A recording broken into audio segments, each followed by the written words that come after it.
Hello everybody, welcome back for another video. I do hope that you're all doing well and that you're all having a great day. To start things off, and another edition of news that's everywhere news.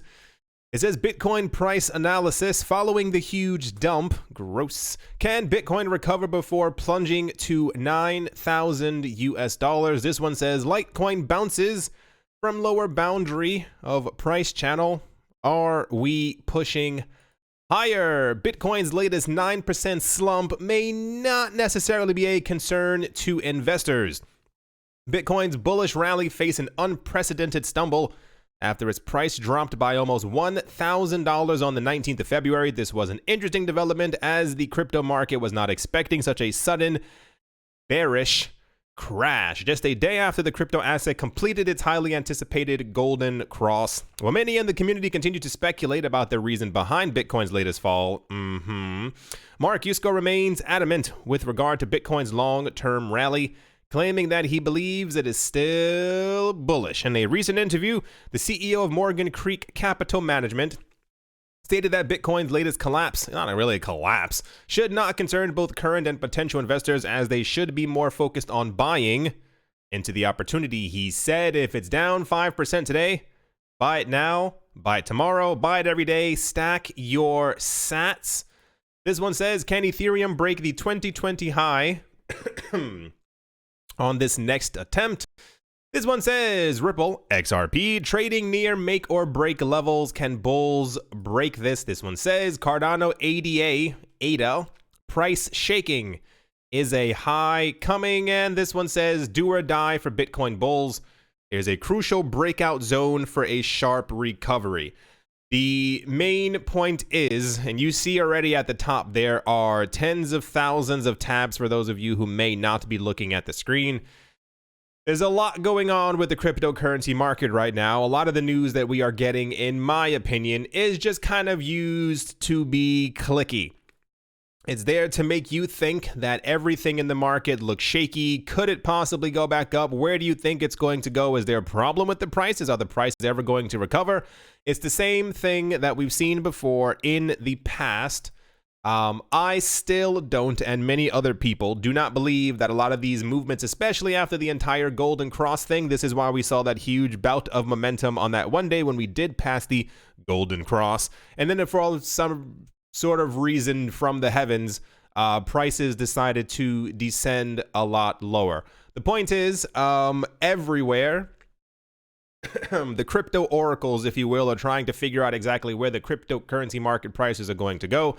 I'm seeing a lot more, I wouldn't call it negativity, but it's definitely a lot more, are we going lower before we go much higher kind of news. A lot of the news about fundamentals has kind of disappeared, and it's more so people are producing articles that make sure to talk about that the prices of the cryptocurrencies in the market right now have gone lower, and therefore that should be a good reason for them to kind of go lower. Although fundamentally, especially with usage of the blockchain, the amount of people who are using the futures and trading the this and on the derivatives has not changed at all.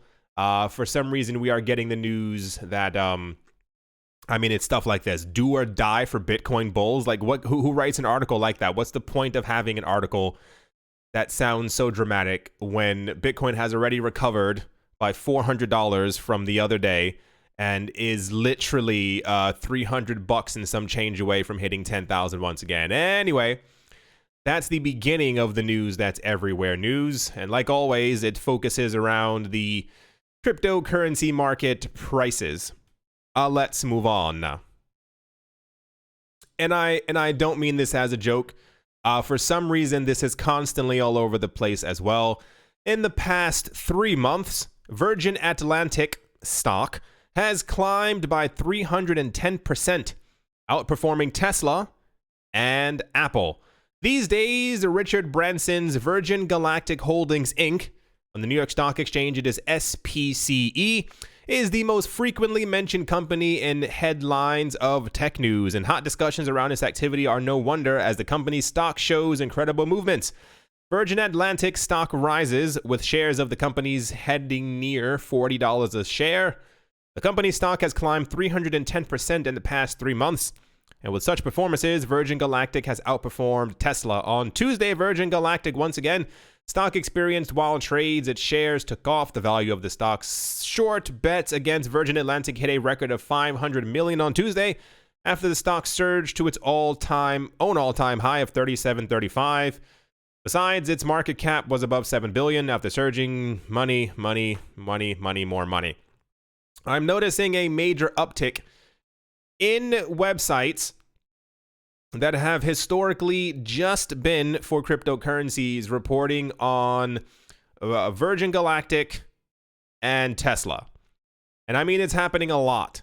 And it's been happening the last couple of weeks. For those of you who don't know, Tesla is apparently on a roll.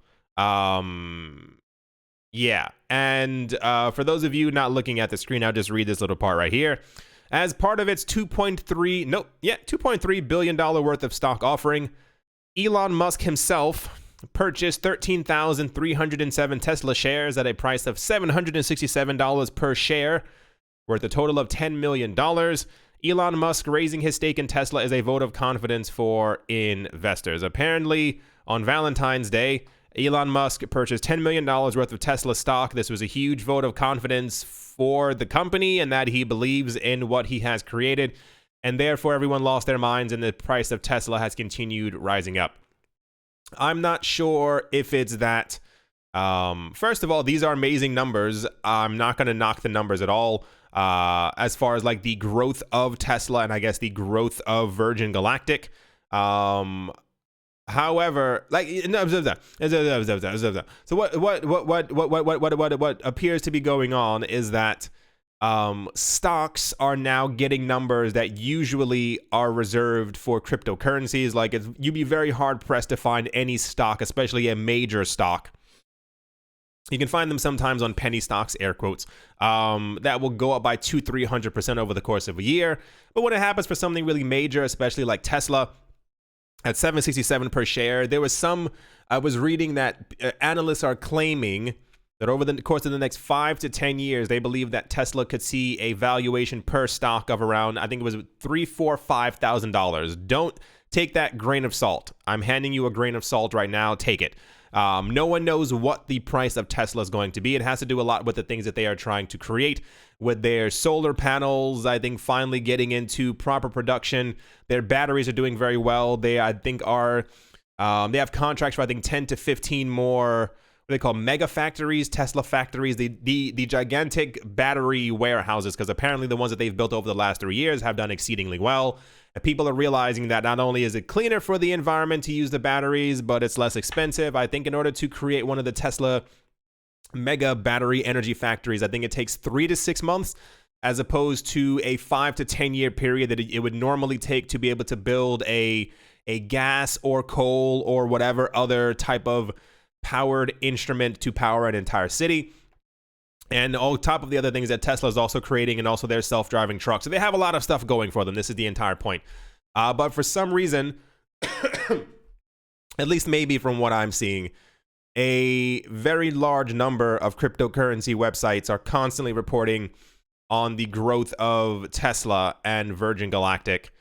And I say it once again on cryptocurrency websites. But it's like the only news that they have about traditional stocks and nothing else. So, I don't know how to transition away from this, but also, I mean, this is news that's everywhere news, and it's constantly about the growth of this, and yeah, I assume, also part of this as well, before I even make sure to forget, there's a country where there's a virus, you know what I'm talking about. Apparently they've been pushing, I think, billions of equivalent of US dollars into their markets because the markets are very fragile, because very few people are using their trains, very few people are using their planes right now. and not a lot of people aren't going to work, so they've been printing tons of money and pushing it into the market. Part of the issue is, it aligns all of this. This is from what I've been hearing and what I've been seeing and what I've kind of put together from my viewpoint, is that markets around the world are very shaky right now. That is to say, traditional stock markets. There are a couple of stocks that are outperforming very well. When I was listening to what the analysts were saying, they said many people keep giving these incredibly high future valuations to these stocks and these companies, and they're like, yeah, they're going to continue doing well. They're going to, oh my gosh, they're going to do very, very, very well for the next 10 years. But we know logically that nothing can go up forever, especially when we've had this prolonged bull market around the world, which the last 2 years have been pushed higher up by many governments around the world, pushing in 600 billion into it, 800 billion into it, printing 30, 40 billion per day to push into the markets. The markets aren't stable, and a lot of governments around the world are pushing as much money as they can into it to continue to push the markets up. That one country pushed so much money into the markets that it actually caused the US, the British, and I think the Japanese markets to all go up as a vote of confidence. But the part of the problem is that no one else is really buying these things. So there was an analyst, he was saying, while we keep hitting these brand new highs, we've hit brand new highs before in 2008 and 2009. And it's around the same exact time where the housing market is doing so well, and everyone's like, man, you got to buy a house right now because, you know, by the time it's 2015, you'll have missed out, and these homes be worth tons of millions. And then the market ends up crashing because we realized that it was being held up on the wings of a prayer. So just look out where you're placing your investments right now. There's a lot of question marks all over the place. Didn't mean to spend too much time on Elon Musk buying himself Valentine's Day stock. But there we are. That's news. It's everywhere news. And let's move on. In our third edition of news that was really everywhere news, and I don't mean that as a joke. I mean, this was suffocating me. It was everywhere. The Brazilian central bank is set to launch a near instant payment system, which is seen as an alternative to tackle the technological benefits of crypto. As reported by Reuters, the upcoming platform's main purpose is to reduce the payment cost to its users. Sure. Dubbed PIX, that is P-I-X. The platform will allow payment settlements around the clock using mobile phones, internet banking, and ATMs, and per the bank, the settlement will take merely 10 seconds to complete. Unveiled on Wednesday, the central bank is aiming to launch the platform on the 10th of November. They said, and I do quote, PIX came from a need for people to have a payment instrument that is both cheap, fast, transparent, and secure.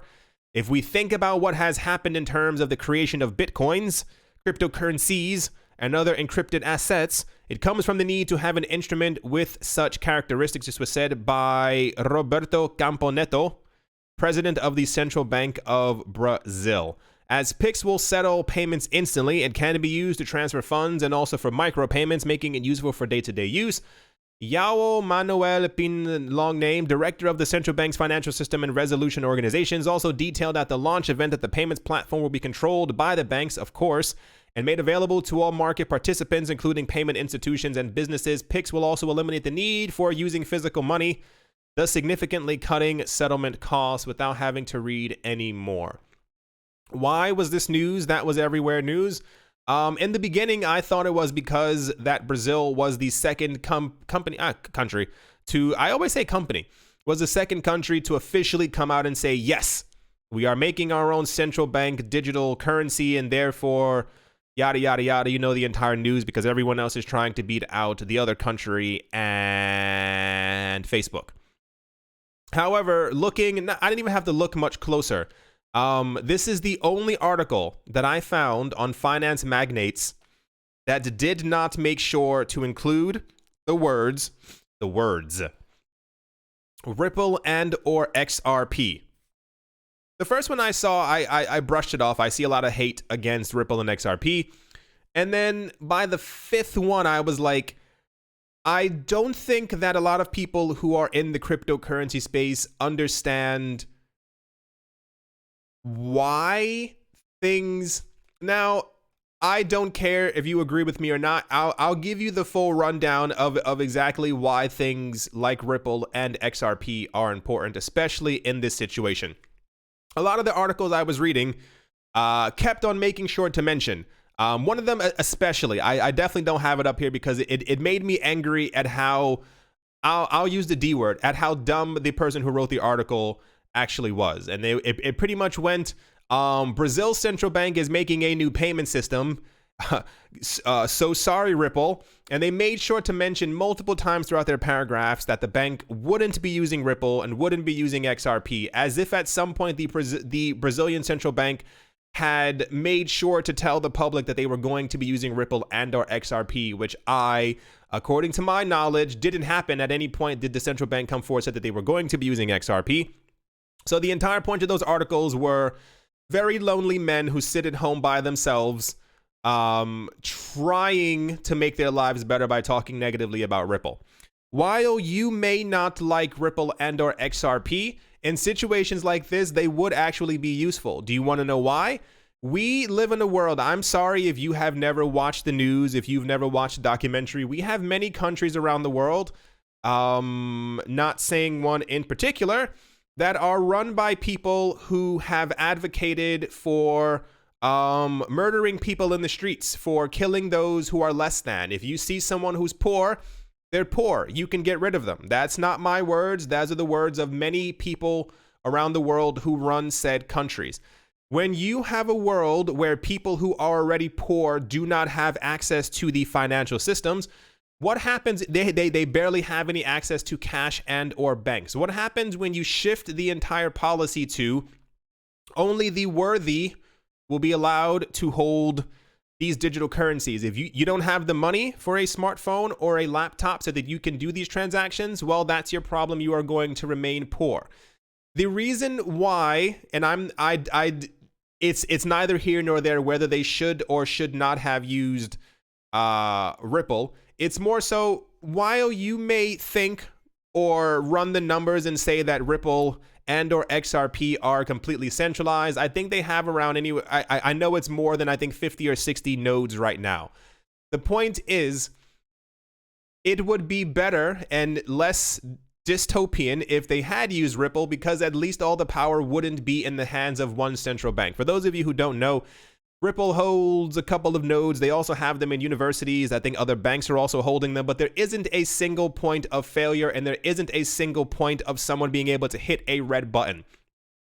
I keep saying this because I think people, once again, don't think that things will affect them until it actually does. And then at that point, this is when people are up in arms and they start protesting. But at that point, it's already too late because the entire system has been implemented and you cannot get away from it. We are moving towards a world.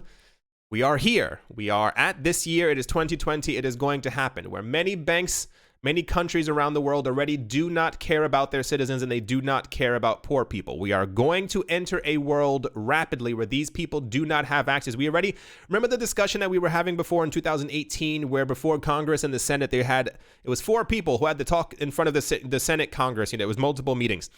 And 2 were yay and 2 were nay as to the cryptocurrency space and the idea of a central bank digital currency. And the people who were nay for a central bank digital currency told Congress, they said, I think this is a very big mistake. Why? Because at some point, if there is a problem with an economy and people are doing something called a bank run and trying to get their money out of the bank, what can happen? The bank, central bank, government, whoever you want to call them, the Fed, can simply hit a red button and everyone's phones, everyone's online banking, everything is completely frozen until the bank gets everything under control. Part of the problem is at that point, they're also able to siphon off your money like we've seen before with many other countries and take it to be able to fix the economy that they themselves ruined. When things like this are happening, when you have the head of the Central Bank of Brazil said that this was created because of Bitcoin and because of cryptocurrencies, he's not saying that this is happening. I think people always fail to remember They don't give a crap if it's Lumens, if it's Ripple, if it's Bitcoin, if it's anything else. They're doing it to be able to maintain control. They see Bitcoin and the rest of the cryptocurrency market as a complete threat because they see the growth of it. And what they're doing is finding a way to get around all of these things so that they can tell the people within their own countries, you don't have to use Bitcoin. You don't have to use this, because they think the entire point of the rise of the cryptocurrency market is that people want digital payments. Do you understand all of that? This is why I keep saying, if you ever see a speech by Andreas Antonopoulos, listen to it. It may have nothing to do directly with you making money, but it'll get you into the mindset of exactly what's taking place around the world. Banks, institutions, yada, yada, yada, world governments thinks that people are using Bitcoin and other cryptocurrencies as another stock market. And on top of that, that they're using it as another form of payment because the current payment system is very slow. They don't realize that people are using it because they're tired of being robbed. They're tired of being so-and-so. They're tired of governments having such complete control over the money that's supposed to be ours, that they're able to freeze, tell you not what to do. You are getting in trouble because you sent money to that country. I don't care if your mother's over there. We told you not to send money to that country because they're under sanctions from us. It's all about control. They're creating these things to be able to tell the public, yeah, well, Bitcoin takes 10 minutes to settle something. How about 10 seconds? It causes people who don't understand that they're already inside of the rat trap to continue to be trapped and have a foot on their neck, because they don't really understand what Bitcoin and cryptocurrencies are for. These things aren't being created. China's not creating them. Sweden's not creating them. Brazil's not creating them. The Bahamas is not creating them. And all these other countries aren't creating central bank digital currencies because they're trying to get back at Ripple. They're trying to destroy the name Bitcoin and the entire cryptocurrency market. I think we'll always have a disconnect in the cryptocurrency space between what's logical and what's stupid. And it kind of falls down to the people who would rather advocate for Libra and Facebook having control over the world than admitting that Ripple might possibly be good in some sort of way because they are more decentralized than a central bank. I don't know. I have so much more that I want to say, but I know that it's the people who already understand, they got it. The people who are never going to understand, they're just not going to get it.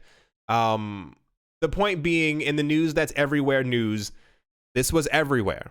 By the 10th of November, Brazil will have their own central bank digital currency, and it'll further constrain the amount of people in that country who already have no access to any type of financial payment system in some sort of way. But again, this doesn't affect people in Europe and the States, so people tend to not care because it's not them. So it's very frustrating. It's annoying that people don't get it. I think people will complain until they're blue in the face that the establishment is garbage and all this other stuff and down with governments, but you bend over backwards to make sure that they remain in power, that they remain at the center of everything, as opposed to, it doesn't matter. The point is, Brazil's central bank is coming out with a new payment method, the same as many other countries, and let's move on. Also in news that I could not get away from, Riksbank, the central bank of Sweden, announced on Thursday the pilot launch of the e-krona, aiming to explore the possibilities of issuing a central bank digital currency. The central bank, however, made it clear that the pilot project is only for the learning experience, as it has not yet decided to embrace the concept of a central bank digital currency. That, in my eyes, is probably a lie. The monetary regulator also cited the Swedish society's inclination to move away from fiat towards the cashless system. Behind its motive to explore the area of digital currency, they said the main reason that an e-krona has become so relevant is the sharp decline in cash usage seen over the last decade, but that's being done on purpose by the governments. Governments are doing this. They're making sure For those of you who don't know, there are a lot of countries in the world, a lot of stores, a lot of banks, a lot of institutions. When people actually try to use cash, they're actually turned away. And this is being done on purpose because everything they want, we even had news, what was it, last year or the year before, the people from JP Morgan Chase, they were sitting on some panel and they say, yeah, we want a more digital world because it's easier to keep track and control of payments. It has nothing to do with that money's dirty, that the people want to move towards a cashless system. It takes an extra 8.5 seconds for you to be able to take money out of your wallet to hand it to someone for them to give you cash back, as opposed to you tapping your card. The extra 8 seconds, I promise you, isn't going to kill you. It has to do with governments and banks wanting to know exactly where every single payment is, because as of now, when you look at the actual numbers as far as, and it has nothing to do with like money laundering. It has to do with what they call tax evasion. And usually most of the tax evasion isn't even on purpose. It has to do with someone, if you sold something on eBay, let's say you sold a toaster, a rock, and a pen, and you made a couple of $100, and at the end of the year, you forgot to put that onto your taxes because you sold a rock and a pen. That money, the governments think around the world are setting them back by billions of dollars in unpaid taxes within their countries because they think that people are doing it on purpose. And it usually has to do with people just simply, it's the same exact thing with tons of people. If you get a small job and you're 18 and you wash someone's car, you wash a window, and you forgot to, you understand exactly what I'm saying. It's these smaller things that people do that usually come down to cash. It goes to the thing in PayPal. They may not declare it. Governments are upset because they want to know exactly how much they are losing out on the taxes from you not telling them. So this is why, if everything is digital and everything is attached to the exact same payment, this is why things like that from Brazil and China are very dangerous, because you won't live in a world where you can do anything. We're all adults. I'll put it to you that way. There are times where we may want to buy things, may want to go places, may want to get something for a loved one or someone who we love that we may not necessarily want to have on our bank statement, so we buy it in cash. That will all be complete knowledge for the government now, and you will not have a private anything come 10 years. They said the main reason that an e-krona has become so relevant is the sharp decrease in cash usage over the last decade. There is no digital state money available to the public, to the general public, however, and the digital money and payment methods that are available are provided by private market players. The digital money is, therefore, a claim on a private player in contrast to cash, which is a claim on the state. The announcement explained that the e-krona will only be a digital version of the country's fiat, reducing the risk of the krona's position being weakened by competing for the private currency alternatives. This was everywhere. Right here, Sweden to test e-krona. Sweden is testing its new central bank digital currency. Sweden starts testing world's first central bank digital currency. Sweden central bank trials blockchain-based digital currency. Is that one it as well? No. This is happening in rapid succession. You are being sold the idea that this is being done for your convenience. I saw a couple of places say a really weird one. Once again, the place where the coronavirus is kind of focused. I saw a lot of news articles that apparently, so saith that news article, that in that country, a lot of paper notes were being destroyed in the name of cleanliness, and therefore people were being, what's the word? They were being pushed to use more digital payments simply as a way to not get sick. But it also then, you fall into that category. I'm not going to say it out loud. So I give it 10 years. Nearly everything that we pay by, even right now, I think it's something more than 85% of payments right now in air quote developed nations is completely digital. It's very rare that people use cash right now.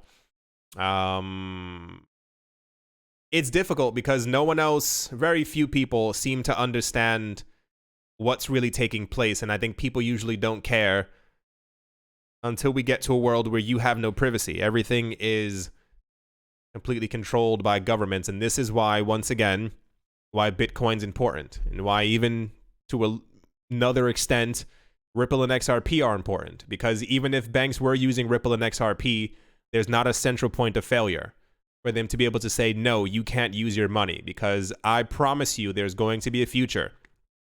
At least one person listening to this right now, in 10 years, you're going to have a situation where you're trying to get access to your money and your account will be frozen. And you won't know why, and you'll find out because you sent a payment to something or you bought something within your country. There are a lot of countries right now, developed countries, who are trying to make things that you do right now every day illegal. And if they find out that you're doing it, your account will get frozen. It's the same exact thing. Don't think that because there are people right now who are in the States, in Canada, in Europe, in Asia, who are trying to buy Bitcoin. They're trying to buy numbers on a screen, and their bank accounts are being shut down. Can you imagine when we live in a world where the government makes something illegal and you buy it without knowing that it's illegal and your entire account gets shut down for 6 months? Let's move on.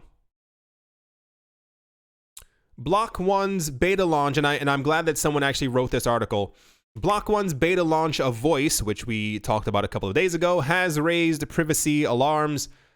Home addresses, government identification, and personal photos are required merely to use the platform. More concerning, the service tasked with verifying this information may use it to collect debts and help law enforcement. Putting social media content back into the hands of people has been the goal of Voice, the social media platform created by Block One, the company which developed the 8th largest cryptocurrency by market cap known as EOS. What made Voice different was its unique proposition: put the platform on a blockchain and use utility tokens to incentivize popular content.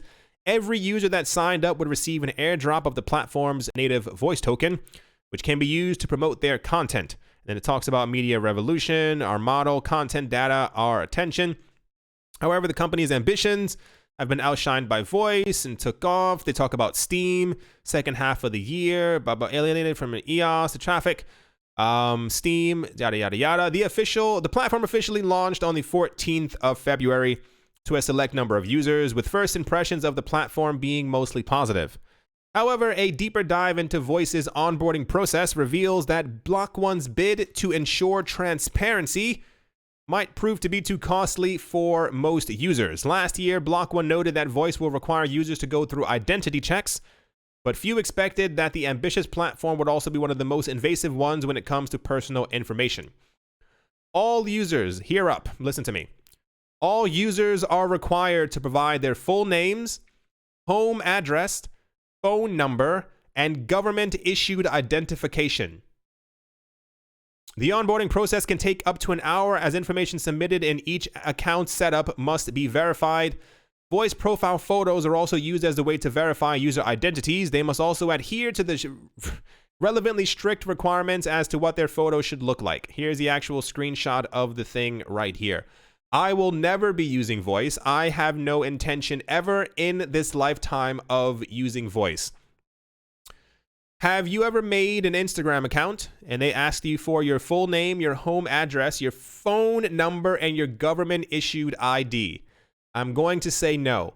Why they thought this was a good idea, why they pumped $150 million into the creation of this, is a mystery to me. Why would anyone want to use this platform? Why?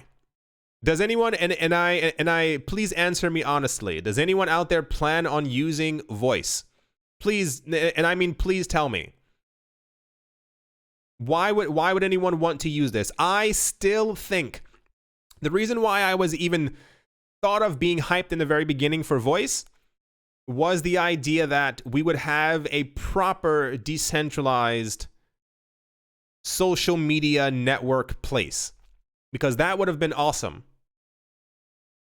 The idea, and I still think the only social media platform based on blockchain that will take off is one that is properly decentralized. I don't know when it's going to happen or how it's going to happen, but it's going to happen that someone creates it, throws it into the ether, and the same exact thing like Bitcoin and Ethereum, people can build on it in this way, and your phone can then even maybe be used as a node for this platform, so that there is no central point of failure. By the time it has 50,000 users with 50,000 different phones around the world, there's no central point of failure and it can't be taken down. Part of the problem is that governments don't like things like that because it has to do with voice tokens. The entire point of this is that Voice is going to have voice tokens, and therefore, if you want to use anything that has value, air quotes, you have to adhere by all these things, because the government, heaven forbid, does not want you sending $3.50 to your friend on the other side of the world without them knowing.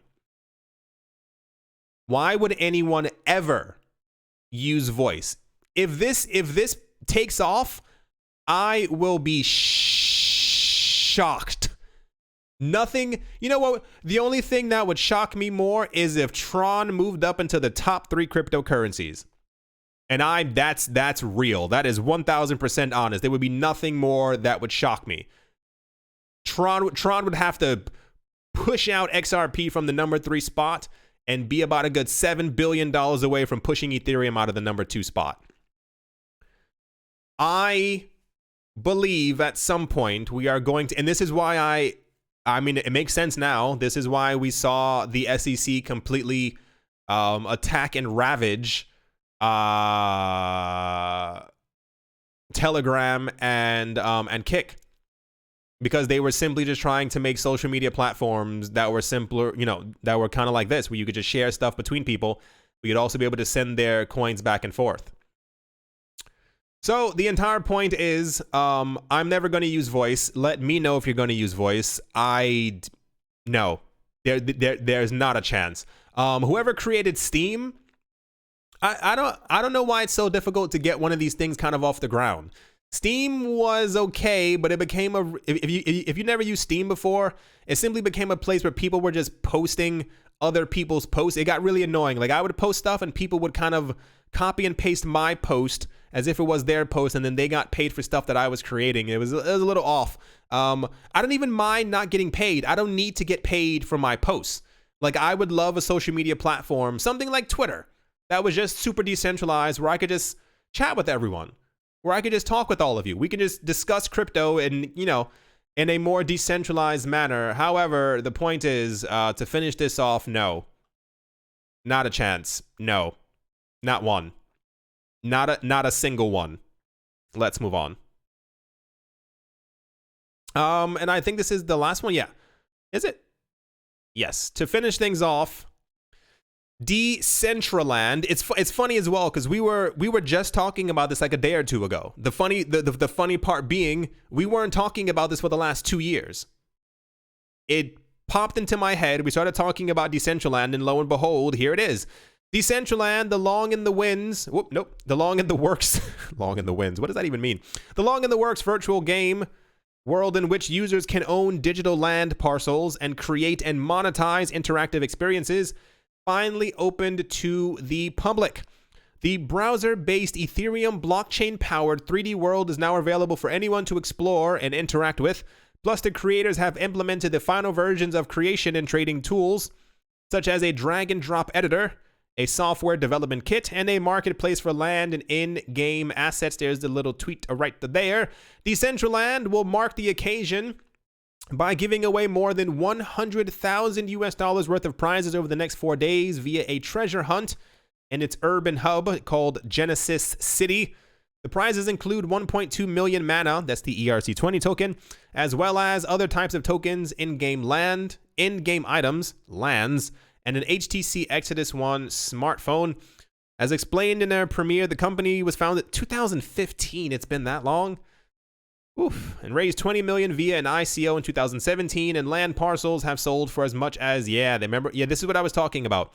People were buying pieces of land in the game for $300-400 and then selling them for $60,000 a piece. Decentraland is envisioned as a place where land owners can create and share their own games and experiences and earn mana from usage, as well as from renting their land to others. So it's pretty much, imagine just a digital world. This is not paid advertising. I do not do that on this channel. I just kind of like the idea of, I mean, it sounds really cool. I don't know if Decentraland is going to be the one that's going to make it, as I think a couple of them are also in the works. But I think Decentraland thus far is, I think, the largest name that has launched with something like this. So there's a $100,000 giveaway if you plan on using it. I'm actually interested to see, I own no Decentraland tokens. I'm just interested to see how this is going to build out in 5 years. I saw a couple of other people talking before that movie Ready Player One. That's actually the goal for a lot of these things. They're trying to make these complete digital world where you can, lose yourself in all of it. But we'll see how it ends up turning out. 5 years in the making, and it finally officially launched. This is also the other article for it. Ethereum-based virtual game world, Decentraland, has launched. And oh crap, nope, not it. There was something else. A series of updates are coming prior to the launch of blockchain platform Shelley's mainnet. I guess the major news right now for this one, for those of you who aren't really looking at the screen, apparently there was a hard fork for Cardano yesterday in anticipation for the Shelley mainnet, which is apparently, stay with me, going to happen or could be taking place within the next 6 weeks. I have a friend who's very much into Cardano, and we were going through it yesterday. I thought Shelley was launching yesterday, and I actually panicked, and I'll tell you why I panicked in a couple of minutes. Yeah, without having to read through the entire thing, I for some reason thought that the Decentraland one was the last story. However, it appears, and now the reason, don't hold your breath and don't take this for reality. It's more so of a, we've been told since 2017 that Cardano was going to fully launch. It is now 2020, and we still do not have the main net or the staking net. We have the test net, cool, wonderful, but we were promised stuff in 2018, and we still do not have it. So the idea of 6 weeks away is a little shaky in my mind. I'll do the next part, and then I'll tell you exactly why I almost freaked out when I found out, or rather I thought that the mainnet was launching. As always, a very special thank you to my Patreon supporters: Professor Wally from Gunbot University, Chongololo, Tsongololo, Nostromo, Mr. Pickles, John Sarson, The Animal Reader, A Bibliophobia, Barebones Mining, Todd Mullis, Adam Graysick, Mohameroni, Massive Ventures in Thailand, Brittany Niels, Jared Schneider, Wise Knight, Owl 242 to the World, Crypto Joe, Bankroll Network, Adobo, Miluizi, Crypto Artist, Cold 3D, Nicholas Renault, One Piece, One Love, Damien Satsuna, Nick Kanaya, Richie Richard III, Vlad the Impaler, Crypto Bishop, Shipman, Paxis, Nick Mangela, Vodi, Anthony Charles, Jim Garner, Jemmy Fox, Minting Coins, Miller, His Chest Every Day, and Cowskip, Leg Day, Yes to Crypto, Bodie McBoatface, Bodie McBoatface. Anytime Fitness, Monks Corner Staff, Arfmedic17, Bake Me a Cake, Tigra, Matronisa, and On Crypto with Lionel. Thank you very, very much for your support. At the moment, the market is trying to recover. Bitcoin is just popped over $9,700 US. We are $297 away from $10,000. I do not foresee any reason why Bitcoin couldn't continue going up. There is no real reason as to why that could not happen. Everything is up, mostly. Tether's down. Litecoin's up by 3.36%. Cardano's also up by 3.4%, which is, Ethereum Classic is up by 9. Nope. Oh, yeah, I was right. It's at $9, but it's almost up by 9%. Cosmos is up. Algorand is also up. 0x is also up. So the point I was trying to make with the Cardano thing, I must preface this by saying this is not financial advice. Please do not throw your money into something simply because I'm talking about it. As always, you have to make sure that you do your own research. I told you guys, I think yesterday when I was going over the actual numbers for Cardano, and it's right around here. There we go. Cardano is currently a smidge away from 6 cents, and that makes me really sad because I wish it was a little bit lower. If you look right around here, Cardano's all-time high was around $1.23, depending on if you can get to the exact thing. We are currently around 5 cents, roughly, give or take. I was going through the numbers, and I think I mentioned some of this yesterday. Here's how it goes. If you put $1,000 into Cardano at 5 cents, you would get 20,000 Cardano.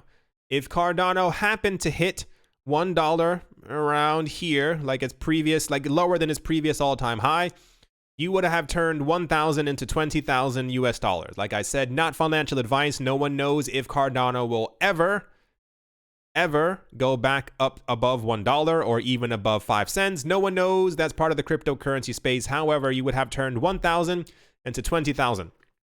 When I was looking at the actual prospect for that, my mind was racing last night because I was like, if I take 5,000 and I put that into Cardano, that would get me 100,000 ADA.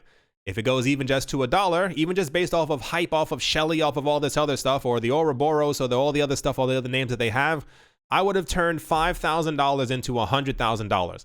And then I remembered, I saw a lot of other, they weren't really price predictions so much as ideas for where Cardano could possibly go. Does it have the actual thing right here for how many Cardano there are? Circulating supply, 25 billion ADA.